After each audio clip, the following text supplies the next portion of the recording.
प्रिय विद्यार्थियों, मैं सुनील प्रभाकर हमारे YouTube चैनल प्रभाकर क्लासेज पर आपका हार्दिक स्वागत करता हूं। शुद्ध वर्तनी का हमारा टॉपिक चल रहा था और आज हम उसी टॉपिक को आगे बढ़ाएंगे और अन्य नए शब्दों पर विचार करेंगे। देखिए, ये जो शब्द है उषा, उषा मैंने भोर, प्रातः, तड़का, सवेरे, ये शब्द ऐसे भी सही है और ऐसे भी सही है। दोनों इसके शुद्ध रूप हैं, ये आपको ध्यान रखना है। ह्रस्व ऊ भी आ सकता है और दीर्घ ऊ भी आ सकता है, पर श जो है ये मूर्धन्य आएगा, इसमें ये तालव्य श का प्रयोग नहीं होगा।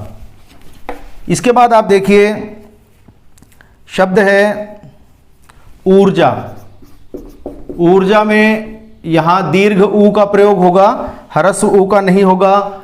ऊर्ध्व शब्द में दीर्घ ऊ आएगा इस तरह से, और र जो है वो व के ऊपर आएगा। ऊर्मी, ऊर्मी का अर्थ होता है लहर, तरंग, तो ये इस तरह से आएगा, दीर्घ ऊ होगा, र ऊपर आएगा।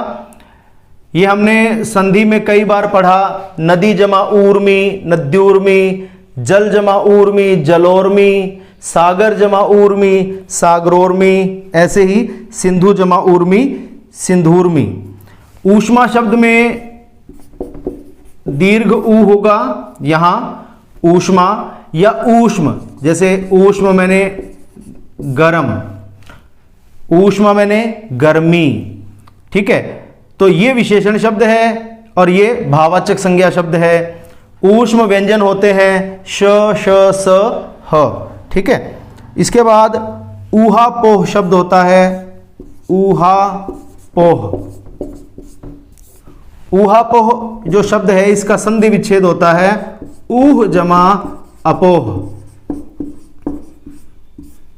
आजकल इस तरह के शब्द परीक्षाओं में पूछे जाते हैं जो सामान्य से कुछ अलग होते हैं, जिनके बारे में हम संधि में आमतौर पर विचार नहीं करते। ऊहापोह, ऊह जमा अपोह, इसका अर्थ होता है अनिश्चय की स्थिति, ठीक है, या संशय की स्थिति, उसे कहते हैं ऊहापोह। ऋग्वेद ग आधा आएगा, ऋग्वेद, 4 वेद हैं, उनमें सबसे पहले ऋग्वेद लिखा गया। ये ऋक जमा वेद, इसकी संधि से बना है। ऋक मैंने बताया था ऋचाएं मंत्र होते हैं। ऋक जमा वेद, जिसमें देवताओं का स्तुति गान है। तो यहां व्यंजन संधि का जो पहला नियम है, मैं फिर से आपको याद दिला दूं कि वर्ग का पहला वर्ण हो, उसके बाद किसी भी वर्ग का तीसरा या चौथा वर्ण हो, या य, र, ल, व, ह हो, या कोई भी स्वर हो, तो ये वर्ग का पहला वर्ण अपने ही वर्ग के तीसरे वर्ण में बदल जाता है। तो यहां ये तीसरे वर्ण में बदल जाएगा।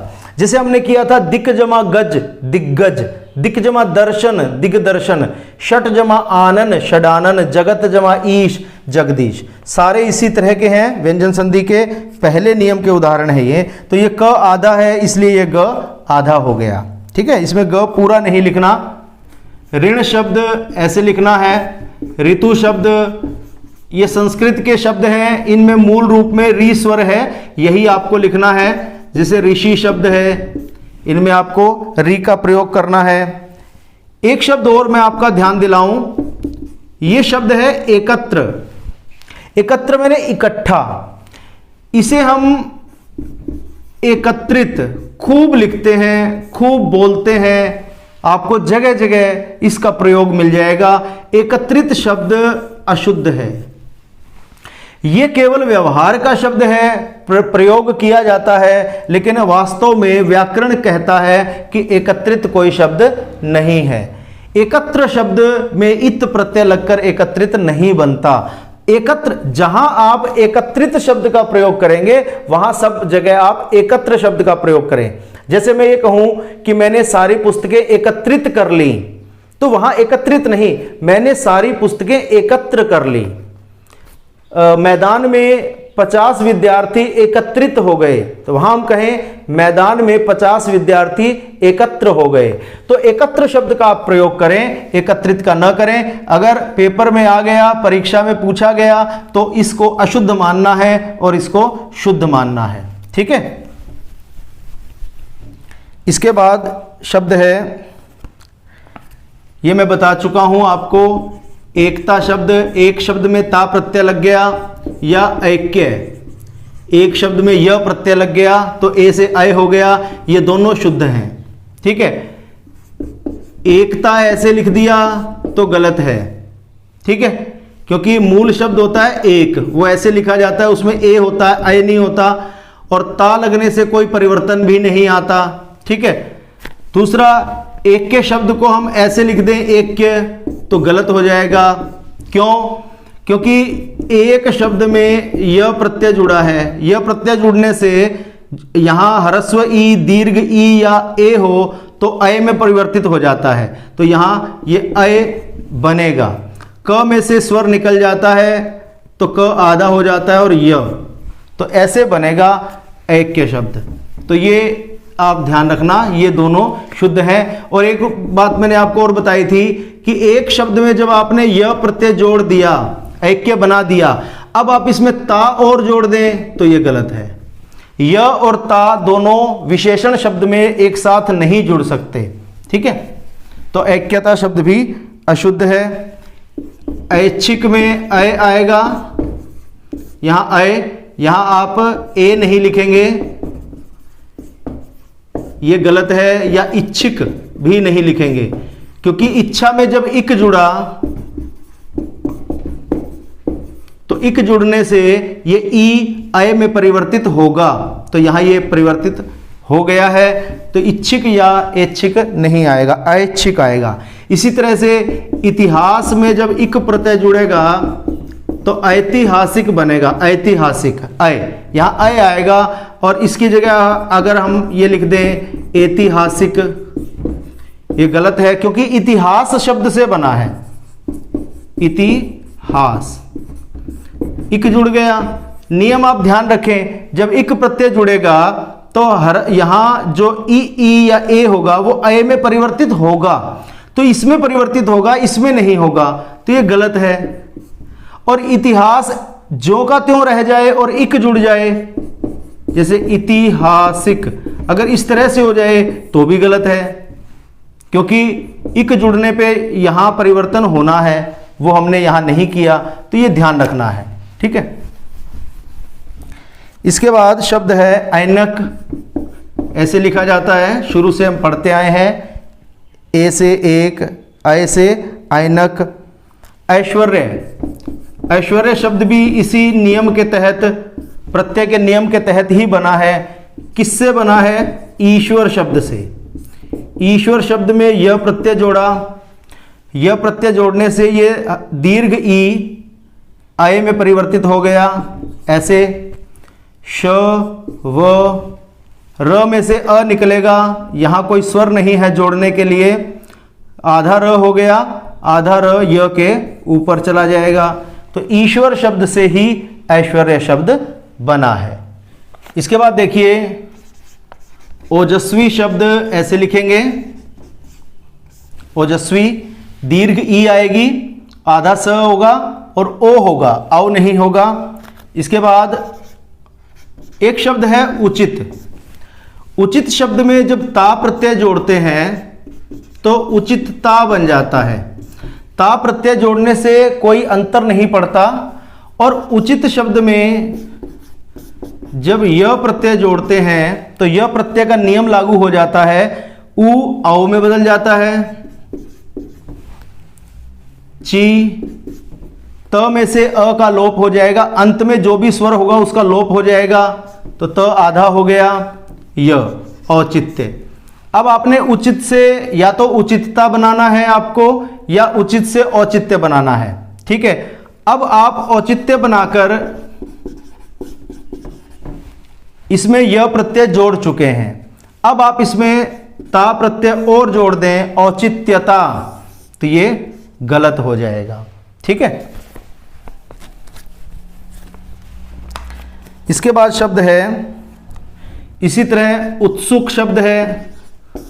उत्सुक में ता जोड़ेंगे तो उत्सुकता शब्द बनेगा, और उत्सुक में आप यह प्रत्यय जोड़ेंगे तो ऊ से अव हो जाएगा, त सु क में से अ निकल जाएगा, क आधा हो गया, और य उत्सुक जमा य औत्सुक्य।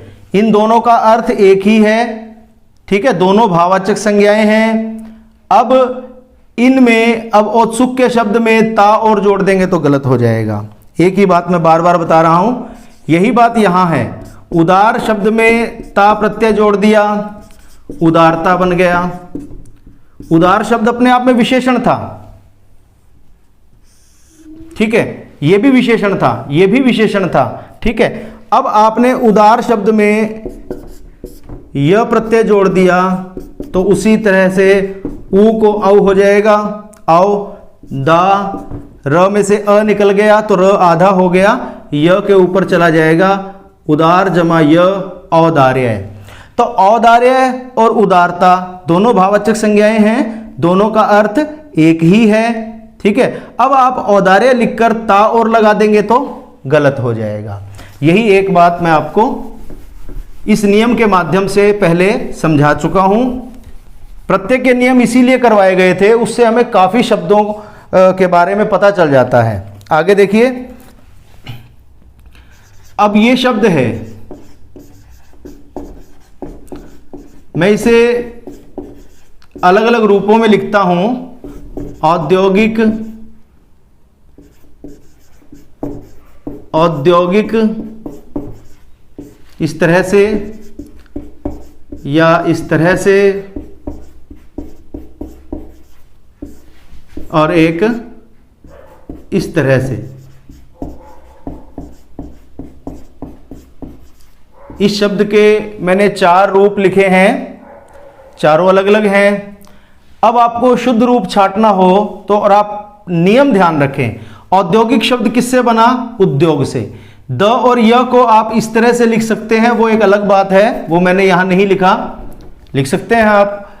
यहां हमारे पास शब्द है उद्योग, हमें पता है कि उद्योग से औद्योगिक शब्द बना है। उद्योग मैंने इंडस्ट्री और औद्योगिक मैंने इंडस्ट्रियल, ठीक है।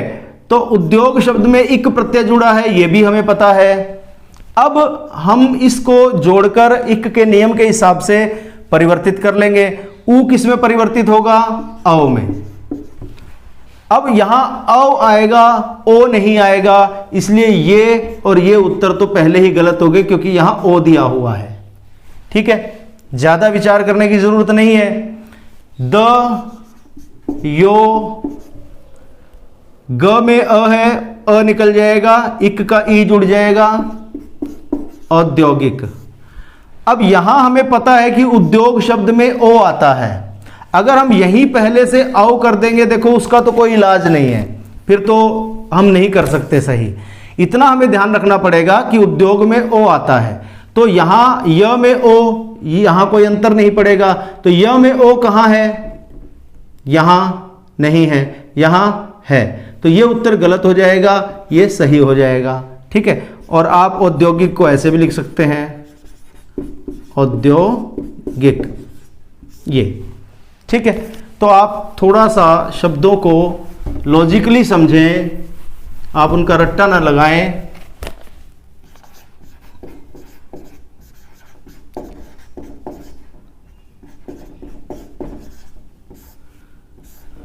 देखो, शुद्ध वर्तनी का टॉपिक आमतौर पर ऐसे कराया जाता है कि ये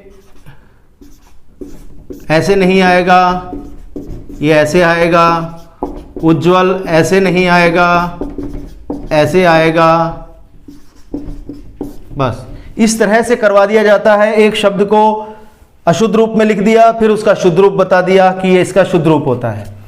हम इतनी ज्यादा चर्चा इसीलिए कर रहे हैं कि शब्द बना कैसे, उसकी संरचना क्या है, जब उसका संधि विच्छेद क्या है, उसमें उपसर्ग क्या है, प्रत्यय क्या है। जब तक हम उसकी गहराई में नहीं जाएंगे, हम शब्दों को समझ नहीं सकते। हमें शब्दों की समझ विकसित करनी है। हम कितने शब्दों को रट्टा लगाएंगे, ये संभव नहीं है। और जब एक बार हमारा दृष्टिकोण शब्दों के बारे में ऐसा बन जाता है कि यह शब्द कैसे बना, जब हम हर शब्द को इस नजर से देखने लगते हैं तो आप देखेंगे आपके अंदर चमत्कारिक परिवर्तन होगा, अद्भुत परिवर्तन होगा और आपको शब्दों के अर्थ समझ में धीरे धीरे आने लगेंगे, आपको उसकी शुद्ध वर्तनी का भी पता लगने लगेगा। ठीक है, तो आपको इसीलिए मैं इस तरीके से समझा रहा हूं जिसमें रट्टा नहीं लगाना। देखो, एक शब्द है उपनिवेश। उपनिवेश शब्द कैसे बना? मूल शब्द है वेश, वेश में नी उपसर्ग लगा, निवेश बन गया। निवेश मीन्स इन्वेस्टमेंट, तो वेश शब्द में नी उपसर्ग लगकर निवेश बना, निवेश में उप उपसर्ग लगकर उपनिवेश बना, और उपनिवेश में इक प्रत्यय जब जुड़ा तो उ औ में बदल गया। औ प नी वे, मैंने बताया था या तो शुरू में अंतर आएगा या अंत में आएगा। अंत में क्या अंतर आएगा? जो भी स्वर होगा उसका लोप हो जाएगा। अ का लोप हो गया, ई जुड़ गया, तो यह बन गया औपनिवेशिक। ठीक है, तो उपनिवेश से संबंधित औपनिवेशिक। जब किसी शब्द में इक प्रत्यय जुड़ जाता है तो इक प्रत्यय जुड़ने के बाद जो ये नया शब्द बनता है ये विशेषण बनता है, ये विशेषण है। कोई भी शब्द है जिसमें इक प्रत्यय लगा हुआ है, जैसे सामाजिक, साप्ताहिक, औपनिवेशिक, औपनिषदिक या औपन्यासिक, औपचारिक, सांसारिक, आनुपातिक, प्रामाणिक, कोई भी शब्द आप लें जिसमें इक प्रत्यय जुड़ा हुआ है वह शब्द निश्चित रूप से विशेषण होता है। ठीक है, इसके बाद देखिए एक शब्द है उपन्यास। न्यास शब्द है, न्यास शब्द में उप उपसर्ग लग गया, उपन्यास बन गया। न्यास भी कैसे बनता है? नी जमा आस, यण संधि के नियम के अनुसार ई के बाद भिन्न स्वर आ गया तो इसमें से ई का लोप हो जाएगा, आधा न, ई य में बदलेगा, य में आ जुड़ेगा, या और स। नी जमा आस न्यास होता है। ठीक है, और न्यास में फिर उप उपसर्ग लग गया, उपन्यास बन गया। उपन्यास आपको ऐसे बोलना है, उपन उपन, प के बाद न को प के साथ ही लेना है, ऐसे नहीं बोलना उपन्यास। उप और न्यास को अलग अलग नहीं बोलना, ये आधा न पिछले के साथ अटैच हो जाता है हमेशा। जो आधा वर्ण होगा वो पिछले वर्ण के साथ जुड़ जाएगा। ठीक है, जैसे ये शब्द है, अब इसमें बड़ी समस्या है। कोई बोलता है इसको सरस्वती, सरस्वती, सरस्वती, यानी कि स को यहां जोड़ देते हैं सरस्वती, तो सरस्वती नहीं है, ये स जो है पिछले वर्ण के साथ जुड़ेगा, सरस, सरस, यहां स जोड़े, सरस्वती, सरस्वती, ऐसे। ठीक है, ऐसे ही उपन्यास नहीं, उपन्यास। ठीक है, ऐसे जुड़ेगा। अब इक प्रत्यय जुड़ने से ऊ से औ हो गया, औ प न या, स में से अ निकल गया, ई जुड़ गया, औपन्यासिक। संधि नहीं करनी, संधि करोगे तो गुण संधि के अनुसार अ और ई मिलकर ए हो जाएगा, तो ये बन जाएगा उपन्यासिक, ऐसे बन जाएगा। गलत है, औपन्यासिक। अब ये विशेषण हो गया। ठीक है, उपन्यास जातिवाचक संज्ञा था और इक प्रत्यय जोड़ते ही ये विशेषण हो गया। आगे देखिए औरत, शुरू से ही पढ़ते रहे हैं, ओ से ओखली, औ से औरत, ऐसे औ आएगा। औषध, औषध मैंने दवा, तो औषध में औ आएगा, श ये आएगा, मूर्धन्य श और ध आएगा। ठीक है, इससे अगला शब्द आपको ध्यान रखना है, ये शब्द है औषधि।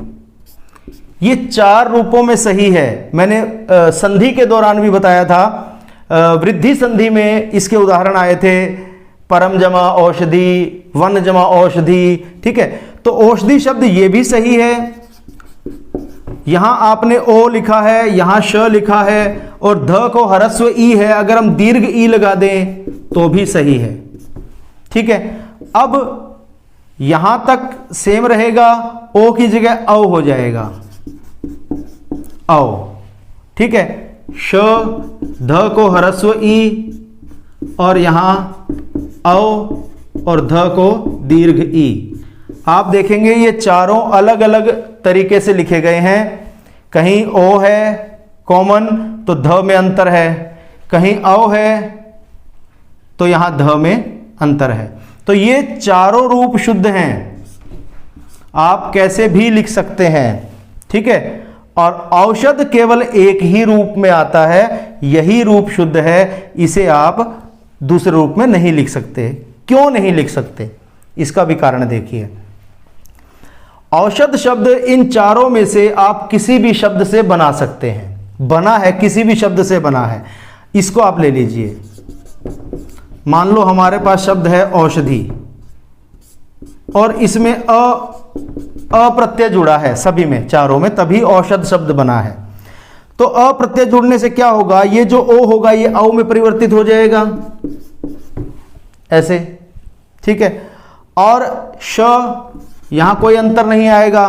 अंत के स्वर का हम लोप करते हैं, ध में से ई का लोप हो गया, ध आधा हो गया, आधे ध में अ जुड़ गया तो ध पूरा हो गया, ऐसे औषध बना। इससे बनाएंगे तो भी ओ से औ हो जाएगा, श आधा रहेगा, श पूरा है पूरा रहेगा, ध में दीर्घ ई है तो दीर्घ ई का लोप हो जाएगा, ध आधा हो जाएगा, उसमें अ जुड़ेगा, ध फिर से पूरा हो जाएगा। इससे बनाएंगे तो औ, मान लो ये शब्द है औषधि, इसमें आपने अ प्रत्यय जोड़ा, तो अ प्रत्यय जोड़ने से अगर शुरू में औ है तो औ ही रहेगा, उसमें कोई परिवर्तन नहीं आएगा। औ श, ध में से ई का लोप हो गया, अ जुड़ गया। इससे बनाएंगे तो भी ऐसे ही बनेगा। तो औषध शब्द में अ प्रत्यय जुड़ा है, आपको देखने में नहीं लगेगा। अगर आपसे आज पूछ लिया जाए कि औषध शब्द में कौन सा प्रत्यय है और एक यहां ध प्रत्यय भी ऑप्शन में दे रखा हो, तो ज्यादातर बच्चे ध प्रत्यय कराएंगे, क्योंकि उनको जो दिखता है ना सामने वही प्रत्यय मानते हैं। प्रत्यय जरूरी नहीं है दिखे, प्रत्यय उसके अंदर भी चला जाता है। अ प्रत्यय तो एक अ का ही तो रूप है स्वर का, और वो स्वर हमेशा अंत में जुड़ जाता है। कल मैंने बताया था मगध में अ जुड़ गया तो मागध बन गया। अब इस मागध शब्द में कौन कहेगा कि अ प्रत्यय है, नहीं है। लेकिन जिसको इस तरह से ज्ञान है कि मागध कोई मूल शब्द नहीं है, मूल शब्द है मगध, मगध से मागध बना है, ऐसे बहुत सारे शब्द हैं। मैंने पतंजलि से पातंजल बताया था, सरस्वती से सारस्वत बताया था। अब ये कश्यप मुनि थे, कश्यप मुनि में कश्यप शब्द में अ प्रत्यय जुड़ गया तो क से क हो गया काश्य, प में से अ निकल गया, ये अ जुड़ गया, दोबारा से प बन गया, तो ये बन गया काश्यप। अब कौन कहेगा कि काश्यप शब्द में अ प्रत्यय है। भरद्वाज मुनि थे, भरद्वाज शब्द में वो भरद्वाज है, भर, ठीक है, ऐसे भरद्वाज, ठीक है। और जब इसमें अ प्रत्यय जुड़ा तो भरद्वाज से भारद्वाज शब्द बन गया। तो आप देखिए पंचाल शब्द है, पंचाल, पंचाल शब्द में अ प्रत्यय जुड़कर पांचाल शब्द बना, ठीक है। फिर पांचाल में ई प्रत्यय जुड़कर पांचाली यानी द्रौपदी बना। तो इस तरह से शब्द बनते हैं। आप धीरे धीरे उपसर्ग और प्रत्ययों को भी समझेंगे तो आपको अच्छी तरह से चीजें समझ में आएंगी।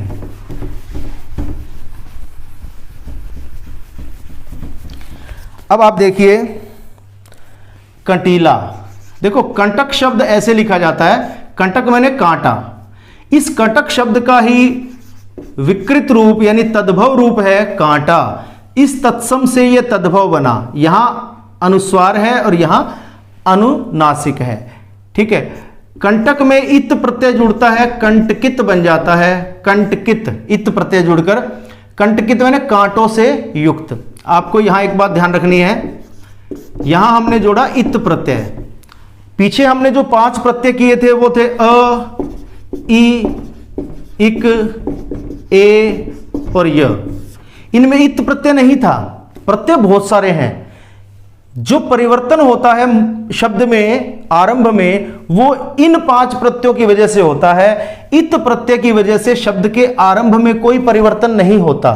इसलिए कंटक जो है क में अ है, अब आप कहेंगे कि इक में तो यहां अब यहां आ क्यों नहीं हुआ, कंटक से इत जुड़ा तो कांटकित क्यों नहीं बना, क्योंकि ये इत है, इत प्रत्यय से कोई परिवर्तन नहीं होता। ठीक है, ये क्या होगा परिवर्तन? परिवर्तन होगा कि ये तो ज्यों का त्यों रहेगा, केवल अंत में होगा। अंत में लगभग प्रत्ययों में परिवर्तन होता है। जो प्रत्यय स्वर से शुरू होता है उसमें तो यही होता है कि अंत का स्वर निकल जाता है यहां और प्रत्यय का स्वर जुड़ जाता है। तो यहां से अ निकलेगा, ई जुड़ेगा, तो ये कंटकित बना। जैसे विवाह शब्द है, अब आप इसको बड़े अच्छे से समझेंगे। विवाह शब्द में इत प्रत्यय जोड़ेंगे तो यहां ई है स्वर, तो इस पे कोई अंतर नहीं आएगा क्योंकि इत प्रत्यय है। इत प्रत्यय से परिवर्तन नहीं होगा, तो ये बनेगा वी वा। ह में से अ जरूर निकलेगा, ये निकल गया, ई जुड़ गया, तो ये बन गया विवाहित। और अगर इसी विवाह शब्द में हम इक प्रत्यय जोड़ते हैं तो परिवर्तन होता है। यहां ई अय में बदलेगा, ये बनेगा वै वै, ऐसे वा। और ह में से अ निकलेगा, ई जुड़ेगा, ये कॉमन बात है, वैवाहिक। ठीक है, अब हम कह दें कि विवाह जमा इक विवाहिक, ये गलत है। इक से बना है तो यहां परिवर्तन आना था, करना था परिवर्तन, किया नहीं तो गलत हो गया। ठीक है, जैसे विचार शब्द में इक जोड़ेंगे तो क्या बनेगा? विचार में इक जोड़ दिया और हमने बना दिया विचारिक। ऐसे शब्द आते हैं कि शुद्ध कौन सा है उसे हम इसी नियम के माध्यम से समझ सकते हैं। अब विचार में इक जोड़ के विचारिक बना दिया, क्यों भाई? इक प्रत्यय है तो यहां परिवर्तन करो, इसको ऐसे करो। ठीक है, वैचारिक। विधान से वैधानिक, इसी तरह से बना है। ठीक है, तो बात हो रही थी कि कंटक से कंटकित बन गया, कांटा से, अगर कांटा शब्द में ईला प्रत्यय जुड़ता है तो कंटीला बन जाता है। ये भी विशेषण है, ये भी विशेषण है, ये भी सही है, ये भी सही है, ये भी सही है, ये भी सही है। ठीक है, ये जातिवाचक संज्ञाएं हैं, ये दोनों विशेषण हैं। तो ये चारों इस तरह से लिखे जाएंगे। कठिनाई शब्द बहुत आसान है।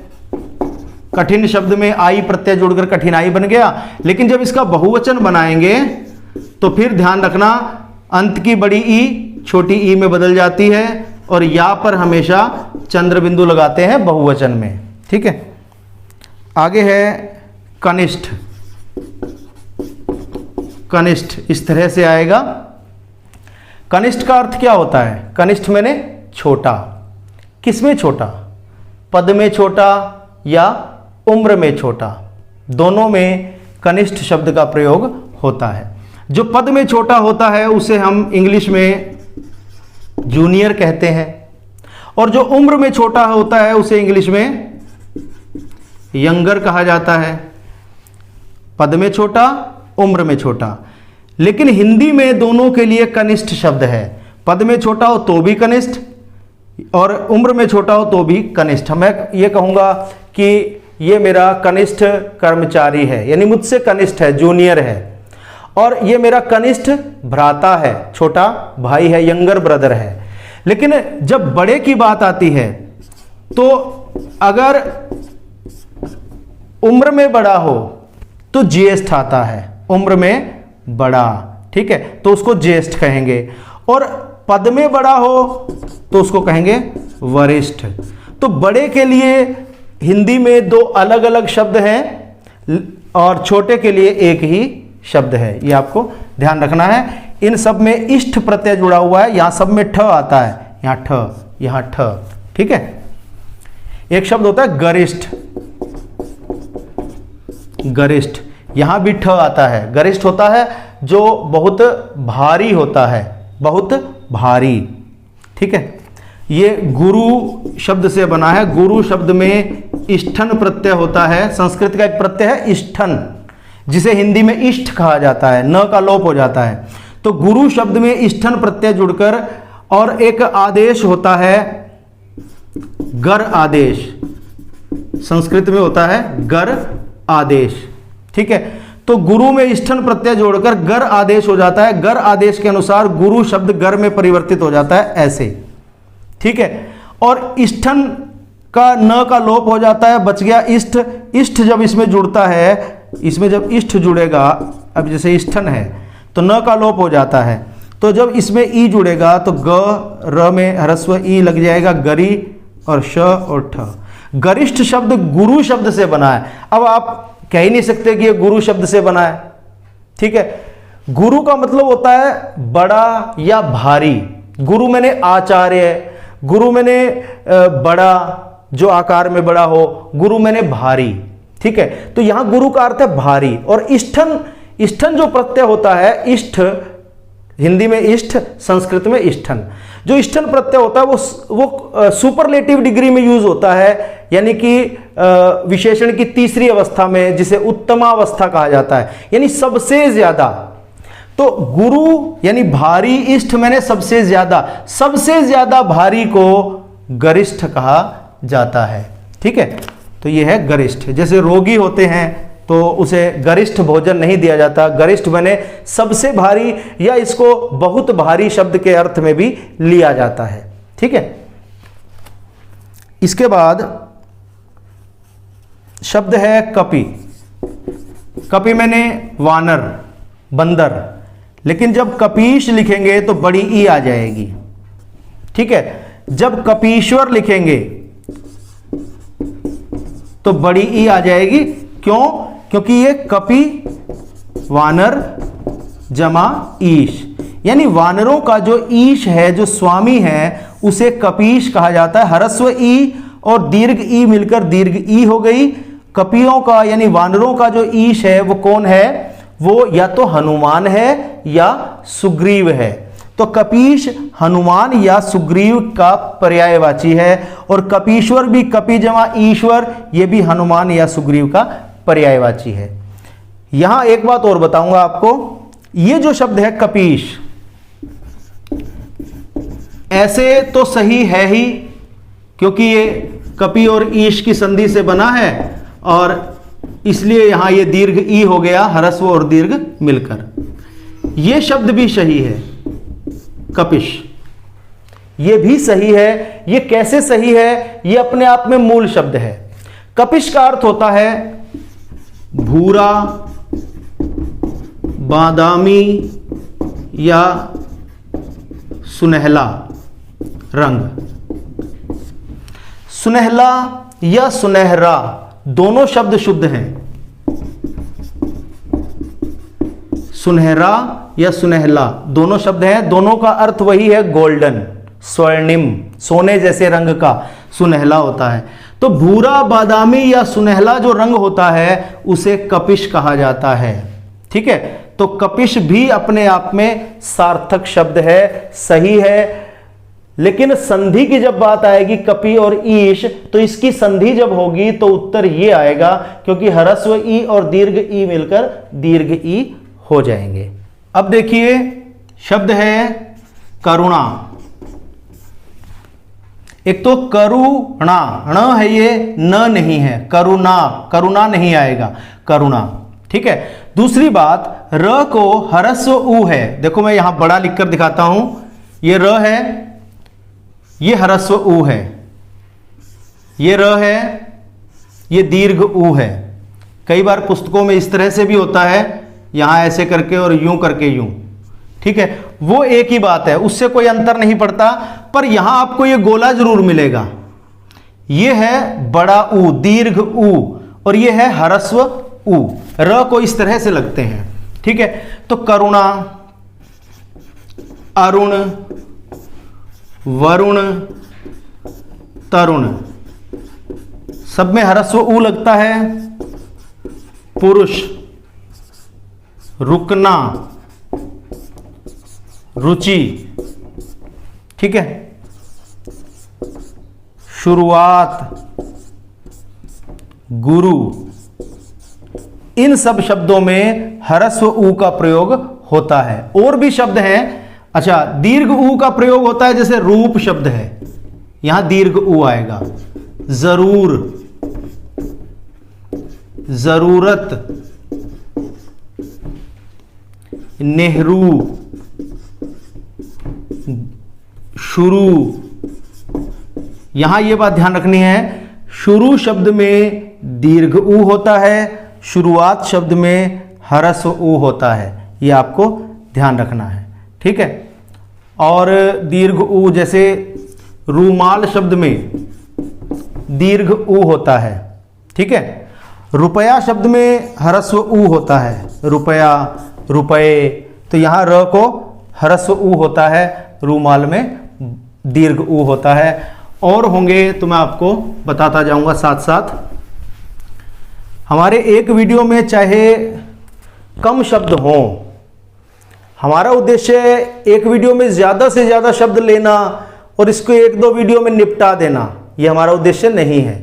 हमारा उद्देश्य है ज़्यादा से ज़्यादा शब्दों को ज़्यादा से ज़्यादा विस्तार से समझना, ये हमारा उद्देश्य है, ताकि हम उस शब्द की संरचना को समझ सकें, उसके अर्थ को समझ सकें और उसमें आगे से गलती न करें। हमारे पास उस शब्द का एक कोई तर्क हो कि ऐसे कैसे आया।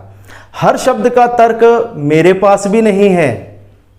कुछ शब्द ऐसे हैं कि जो इस रूप में आते हैं, या वो संधि के किसी नियम के तहत किसी धातु में कोई प्रत्यय जुड़कर बने हैं, शायद मैं ना जानता हूं, लेकिन मुझे जितना पता है मैं आपको अधिकतम बताने का प्रयास करूंगा। चाहे इसकी वीडियोस 8, 10, 12, 15 कितनी भी हों, लेकिन मैं जल्दबाजी नहीं करूंगा, ठीक है, और आप भी ना करें। कलश शब्द ऐसे आएगा, कलश, ये होता है कलश, घड़ा, ठीक है, या जो मंदिर के ऊपर जो एक कंगूरा बना होता है कलश की आकृति का, वो भी कलश ही होता है, जो मंदिर के ऊपर बना होता है। और कल्याण शब्द, इसको आप कलश ना लिख दें, ऐसे नहीं लिखेंगे, कलश। हाँ, ये एक बोली में शब्द कलसा, यूपी बिहार में कलसा शब्द का प्रयोग होता है इसी कलश के लिए, वो भी यही है।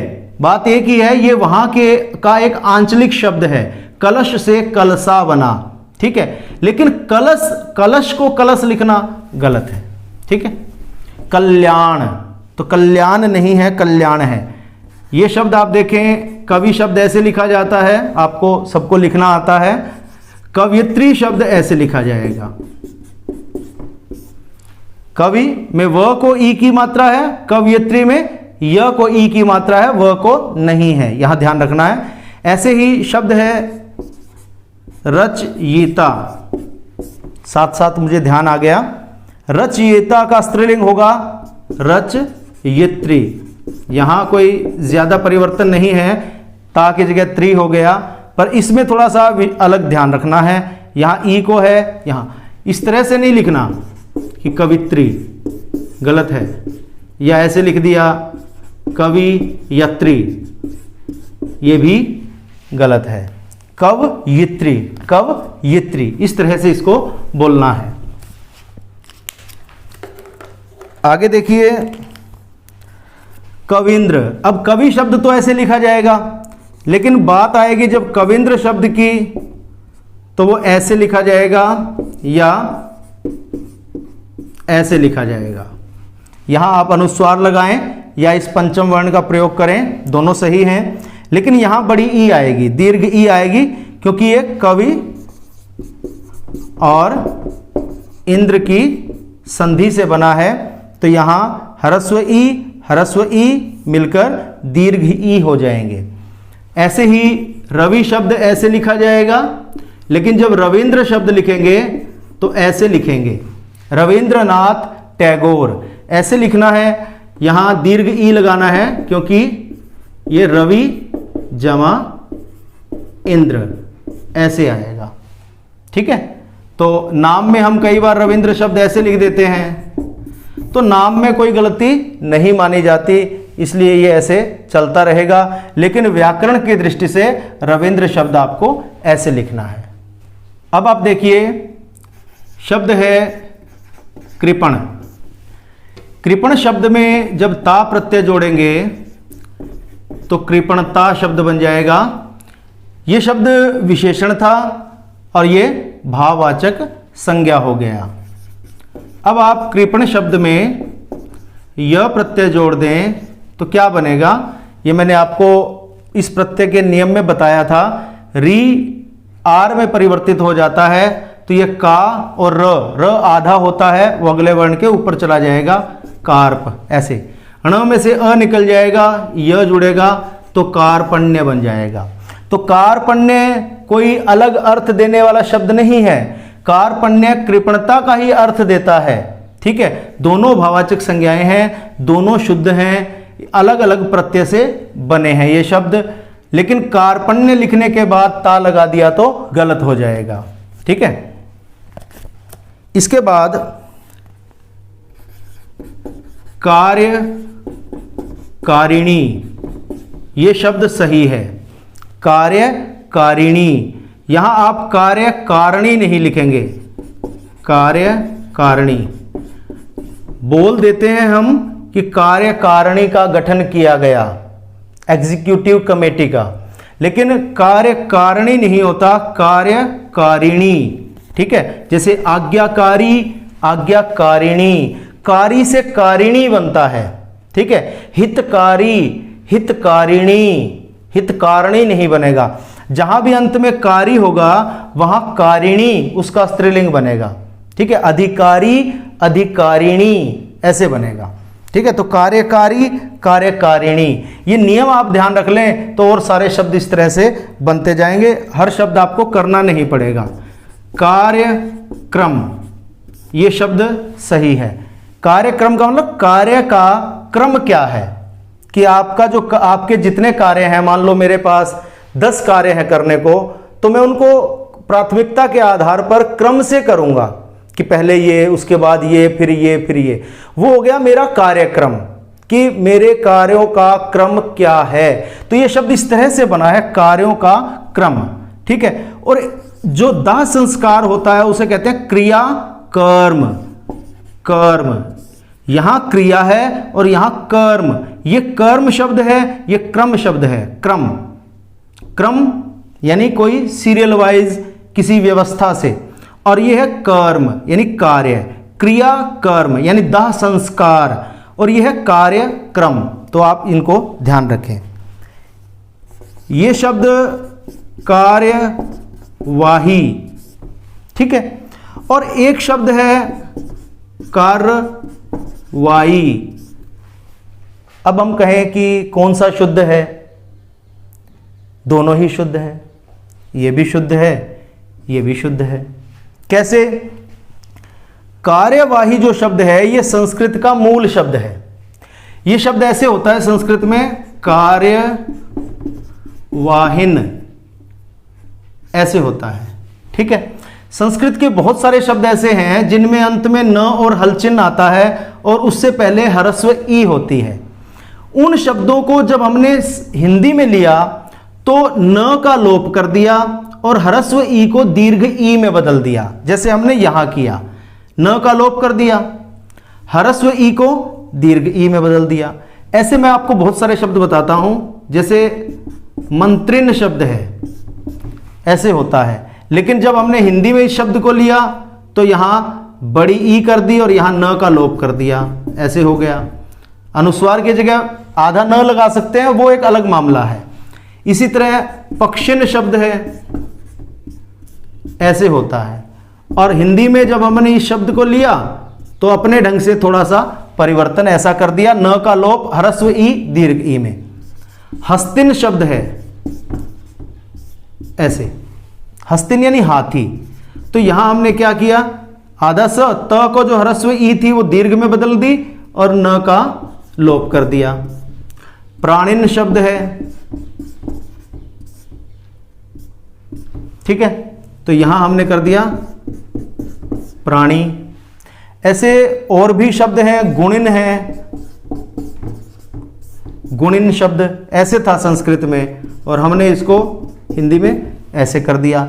अधिकारिन शब्द है, अधिकारिन शब्द से हमने अधिकारी शब्द बना दिया, वो भी इसी तरह से बना है। कई शब्द ऐसे होते हैं जहां, जैसे ये है, ये यहां क्या है, न तो है लेकिन साथ में यहां ह्रस्व ई नहीं है, जैसे यहां तो ह्रस्व ई था सभी में, यहां अ है। तो ऐसे शब्दों को हमने हिंदी में लेते समय न का लोप कर दिया और अ को आ कर दिया, युवन का बना दिया युवा। आत्मन आत्मन शब्द का बना दिया हमने, क्या बनाएंगे, तो यहां से न का लोप कर देंगे और अ को आ करके आत्मा। ऐसे भी अनेक शब्द हैं, ठीक है। तो आप देखिए ये जो कार्यवाहिन शब्द है ये इस तरह से आया है, ठीक है। अच्छा, इस पर बात करने से पहले मैं यहां अपनी बात को पूरा कर दूं एक बार। जब इन शब्दों को हमने इन रूपों में लिया तो जब ये शब्द अकेले लिखे गए, जैसे मंत्री अकेला ही लिखा है, मंत्री के साथ हमने मंडल या परिषद या मंत्री गण कुछ भी अलग से नहीं जोड़ा। पक्षी अकेला लिखा हुआ है, पक्षी विज्ञान, पक्षी जगत, पक्षी शास्त्र, पक्षी वृंद, कुछ भी हमने इसमें नहीं जोड़ा। ऐसे हमने यहां इनके साथ कुछ भी अलग से नहीं जोड़ रखा, ये अकेले शब्द हैं।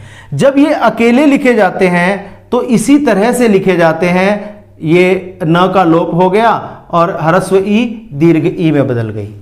लेकिन जब इनके साथ हम कोई और शब्द जोड़ देते हैं और इस शब्द को और जो हमने शब्द जोड़ा है उन दोनों को जब हम एक शिरोरेखा के नीचे लिखते हैं, यानी कि इस शब्द के साथ वो दूसरा शब्द जुड़ गया, तब ये न का तो लोप होगा ही, ह्रस्व ई ही रहेगी, वो दीर्घ ई नहीं होगी, ठीक है। जिसे मंत्री ऐसे लिखा, लेकिन मंत्री के साथ आपने कहा कि भाई मंत्री परिषद लिखेंगे हम तो, या मंत्रिमंडल लिखेंगे, परिषद ऐसे लिखा जाता है, द को हल चिन्ह। तो अब इसको हम ऐसे लिखना चाह रहे हैं, मंत्री परिषद एक शब्द बन गया, तो अब ये गलत है। अब ये त्र को बड़ी ई नहीं आएगी, अब ये कैसे आएगा,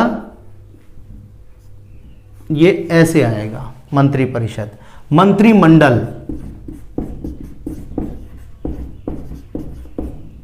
ऐसे त्र को छोटी ई आएगी। मंडल में आप अनुस्वार लगाएं चाहे न लगाएं, यहां आप अनुस्वार लगाएं या आधा न लगाएं, वो अलग मामला है, ठीक है। मंत्रीगण आपने लिखा मंत्रीगण, तो मंत्रीगण ऐसे लिखा जाएगा, ऐसे नहीं लिखा जाएगा, गलत है ये, ठीक है।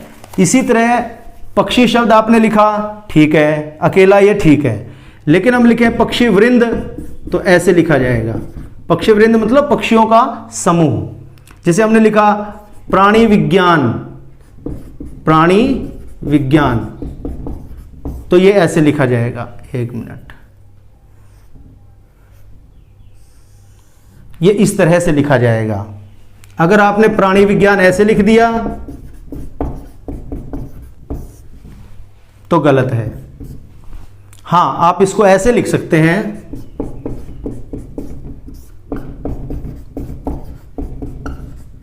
ऐसे लिख सकते हैं, प्राणी विज्ञान, प्राणी को अलग विज्ञान को अलग, बीच में योजक चिन्ह लगा दिया, या कई बार नहीं भी लगा होता, वैसे लगना चाहिए, ठीक है।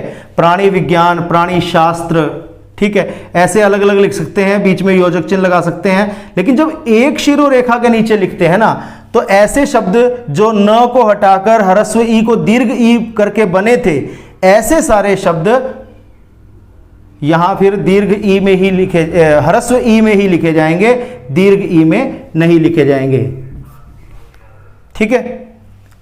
और इसमें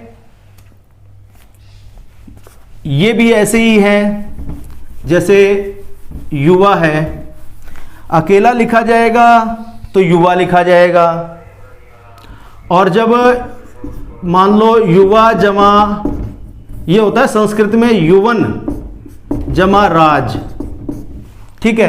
तो हम हिंदी में अगर युवन शब्द को लेते अकेले को तो युवा लिखते, लेकिन जब साथ में राज भी जुड़ रहा है तो यहां ये ऐसे ही रहेगा, युवराज, ऐसे। अब आप कहें कि राज हो गया, युव, युव क्या होता है, युव शब्द नहीं था, युव तो युवन है, युवन से युवा बना, आ का तो हमने लोप कर रखा है क्योंकि इसके साथ हम एक शब्द जोड़ रहे हैं, युवराज, ठीक है। अब ये शब्द है युवावस्था, अब आप कहेंगे कि इसमें तो आ गया, यहां अवस्था जुड़ा तो यहां तो आ का लोप नहीं हुआ, यहां भी हुआ, कैसे, यहां था युवन जमा अवस्था,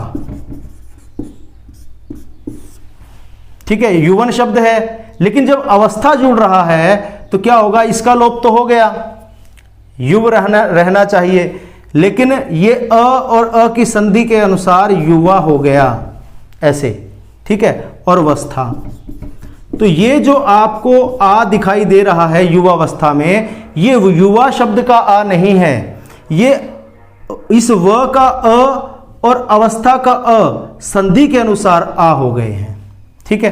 तो चलिए इसके बाद आप देखिए, जो हम इस पॉइंट पे बात कर रहे थे, कार्यवाही और कार्रवाई दोनों शब्द शुद्ध हैं। ये संस्कृत का शब्द है और ये फारसी भाषा का शब्द है। फारसी भाषा में ये शब्द मूल रूप से ऐसे है, कार रवाई, ये र और वा है, खा नहीं है, कार रवाई। रवाई का मतलब होता है रवाना होना, आगे बढ़ना। कार मैंने काम, यानी काम कितना आगे बढ़ा, काम का आगे बढ़ना, कार रवाई। ये फारसी भाषा का शब्द है, फारसी, फारसी नहीं है, नुक्ता है, फारसी, फारसी भाषा का शब्द है। इस कार रवाई शब्द को जब हमने हिंदी में अपनाया, क्योंकि विभिन्न भाषाओं से जब अपनी भाषा में शब्दों को अपनाते हैं तो हर भाषा की अपनी प्रकृति होती है, अपना नेचर होता है, और उस नेचर, उस प्रकृति के अनुसार भाषा उस नए आए हुए शब्द को अपने ढंग से थोड़ा परिष्कार उसमें करती है, थोड़ा संशोधन करती है। तो कार रवाई शब्द को हमने फारसी से जब हिंदी में अपनाया तो इस शब्द को ऐसे ना लिखकर ऐसे लिखा, ये जो र है वो इसके ऊपर आ गया ऐसे, सॉरी ये र तो रहा, ये जो र है पहले वाला ये इसके ऊपर आ गया, कार रवाई। रवाई तो ज्यों का त्यों रहा, लेकिन ये जो र था ये यहां आधे रूप में इसके ऊपर आ गया, तो ये कार्रवाई शब्द बन गया। जैसे एक शब्द होता है मुआफ, अरबी फारसी का है, मुझे ध्यान नहीं है अरबी का है या फारसी का है, इन दोनों में से एक है। तो मुआफ शब्द है, मुआफ शब्द को जब हमने हिंदी में अपनाया तो मुआफ को मुआफ के रूप में नहीं अपनाया, थोड़ा सा परिवर्तन किया और माफ शब्द के रूप में हिंदी में अपनाया। नुक्ता लगाना चाहिए, आप नहीं लगाते वो एक अलग बात है, गलत है वो, लेकिन लगाना चाहिए माफ। तो ये शब्द मूल रूप में ऐसा है। ऐसे बहुत सारे शब्द हैं, ये तो मैं आपको, मुझे एक दो ध्यान आए हैं, मैं वो बता रहा हूं। आप और ज्यादा गहराई में जाएंगे तो आपको और ऐसे शब्द मिलेंगे। तो बात हमारी चल रही थी कि दोनों ही शब्द शुद्ध हैं, ये संस्कृत का है और ये फारसी भाषा का शब्द है। अब बात आती है आजकल इनके प्रयोग की। वैसे दोनों शब्दों का अर्थ भी एक ही है। कार्रवाई का अर्थ होता है कि कोई भी कार्य कितना आगे बढ़ा है, कार्य के आगे बढ़ने की जो रिपोर्ट होती है वो कार्यवाही होती है, ठीक है। लेकिन आजकल कोई संस्था का कोई कार्य है वो कितना आगे बढ़ा, उसको कहते हैं कार्यवाही। वहां कार्यवाही शब्द का प्रयोग किया जाता है। जैसे संसद की कार्यवाही, किसी भी सभा समिति परिषद की जो कार्य करने की जो गति है उसको कार्यवाही कहेंगे। और कोई किसी के विरुद्ध जो कोई एक्शन लिया जाता है, हम कहते हैं ना कि पुलिस ने इस बारे में क्या कदम उठाया, क्या एक्शन लिया, उस एक्शन के लिए कार्रवाई शब्द का प्रयोग किया जाता है। हालांकि दोनों शब्द एक ही अर्थ देते थे, लेकिन कई बार क्या होता है कि कुछ शब्दों का किसी रूप में इस तरह से प्रचलन हो जाता है कि वो शब्द उस रूप में और वो शब्द उस रूप में, उनको डिफरेंशिएट कर देते हैं, उसमें विभिन्नता हो जाती है। ऐसा होता है। जैसे निर्देशक और निदेशक दोनों के लिए अंग्रेजी में डायरेक्टर शब्द का प्रयोग किया जाता है, निर्देशक या निदेशक। ये मैं आपको बता दूं, निर्देशक और निदेशक दोनों डायरेक्टर हैं, ये भी डायरेक्टर है, ठीक है। लेकिन ये जो निर्देशक है ये फिल्मों नाटकों के जो या किसी सीरियल के धारावाहिक के जो डायरेक्टर होते हैं उसको निर्देशक कहते हैं। लेकिन कोई डिपार्टमेंट है, उसका जो सबसे बड़ा अधिकारी है उसे निदेशक कहते हैं। अंग्रेजी में दोनों के लिए एक ही शब्द है, लेकिन हिंदी में इनके दो अलग अलग शब्द बना दिए गए हैं, अर्थ एक ही देते हैं। निर्देश देने वाला और निदेश भी निर्देश होता है, निर्देश देने वाला, दोनों सेम हैं लेकिन बना दिए। ऐसे ही कार्यवाही और कार्रवाई का अर्थ समान है, लेकिन ये कार्रवाई एक्शन शब्द के लिए यूज होता है और ये कार्यवाही किसी संस्था की कार्य की गति, उसकी क्या स्थिति है कार्य की, इसके बारे में प्रयोग होता है। तो प्रिय विद्यार्थियों, शुद्ध वर्तनी का ये टॉपिक मैं आज यहीं समाप्त करता हूँ। अगली वीडियो में हम कुछ नए शब्दों के साथ पूरे उत्साह के साथ एक बार फिर से मिलेंगे। बहुत बहुत धन्यवाद।